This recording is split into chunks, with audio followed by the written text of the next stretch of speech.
खबर आपको बता दें, संभल के सीओ अनुज चौधरी का तबादला किया गया है। संभल से चंदौसी उनका तबादला हुआ है। और आलोक कुमार भाटी को नया सीओ बनाया गया है। वो ट्रेनी आईपीएस ऑफिसर हैं। आलोक कुमार भाटी अब नए सीओ हो गए हैं। वहीं आलोक सिद्धू की जगह अब पहुंचे हैं अनुज चौधरी, जो कि अभी तक चंदौसी का कार्यभार संभाल रहे थे। क्षेत्राधिकारी का जो परिवर्तन है वो हुआ है। तीनों सर्कल में परिवर्तन किए गए हैं। एसपी के बिश्नोई ने यह आदेश जारी किया। हिंसा के बाद से अनुज चौधरी चर्चा में आए थे और उनके बयानों की वजह से वो पूरे यूपी में ही नहीं बल्कि पूरे भारत में चर्चा का विषय बने रहे। तो संभल से चंदौसी अब उनका ट्रांसफर हो चुका है। इस वक्त की बड़ी खबर आपको बता दें।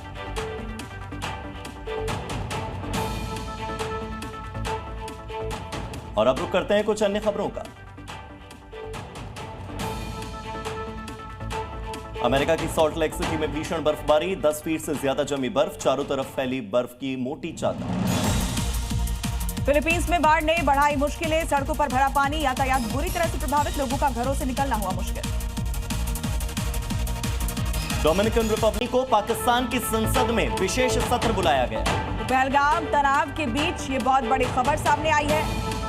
भारत की तरफ से जो फैसले लिए गए हैं उससे पाकिस्तान में बौखलाहट साफ नजर आ रही है। खौफ का माहौल है और इस बीच ये बड़ी जानकारी सामने आई है। तनाव के बीच पाकिस्तान संसद का विशेष सत्र बुलाया गया है। 5 मई को संसद का ये विशेष सत्र होगा। पाकिस्तान का जो गीदड़ भपकी मंत्रालय है, जहां से अलग अलग मंत्री भारत के खिलाफ जहरीले बयान देते हैं, वो सारे मंत्री एक मंच पर मौजूद होंगे। जितने सांसद हैं वो एक साथ मौजूद होंगे और 5 मई को संसद के इस विशेष सत्र में इस बात पर चर्चा करेंगे, मंथन करेंगे कि भारत जब एक्शन लेगा तो उस एक्शन से पाकिस्तान बचे कैसे, क्योंकि पाकिस्तान की सेना हो, सरकार हो, सांसद हो, विधायक हो, इस वक्त सब खौफ में।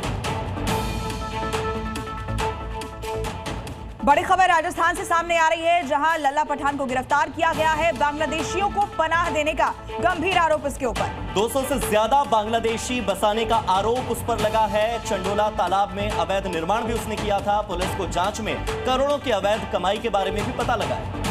तो पठान का बेटा फतेह महमूद पहले से ही गिरफ्तार है। अब लल्ला पठान को भी गिरफ्तार कर लिया गया है। बांग्लादेशियों को पनाह देने का इसके ऊपर आरोप है। सैकड़ों बांग्लादेशी इसने कैसे बसाए, इसे लेकर एक्शन लिया जा रहा है। राजस्थान में बीकानेर से लेकर जैसलमेर तक, जयपुर से लेकर जोधपुर तक अलग अलग जगहों पर अवैध बांग्लादेशियों के ठिकानों पर पुलिस छापेमार कार्रवाई कर रही है, अवैध बांग्लादेशियों को पकड़ रही है। और इसी अभियान के चलते एक और बड़ी सफलता, शिकंजे में आया लल्ला पठान और घुसपैठ का ये माफिया है। यानी जितने अवैध बांग्लादेशी आते हैं उन्हें भारत में बसाया कैसे जाए, उन्हें फर्जी कागजात के जरिए, फर्जी आधार कार्ड और वोटर आईडी कार्ड के जरिए कैसे भारत का तथाकथित नागरिक दिखाया जाए, ये पूरा षड्यंत्र ये व्यक्ति रचता है जो इस वक्त आपकी टीवी स्क्रीन पर है। देखिए, चंडोला तालाब का इलाका जहां इसने अवैध निर्माण किया था और बांग्लादेशियों को पनाह दी थी। पुलिस ने जब जांच की तो करोड़ों के यहां पर लेन देन की भी जानकारी सामने आई है।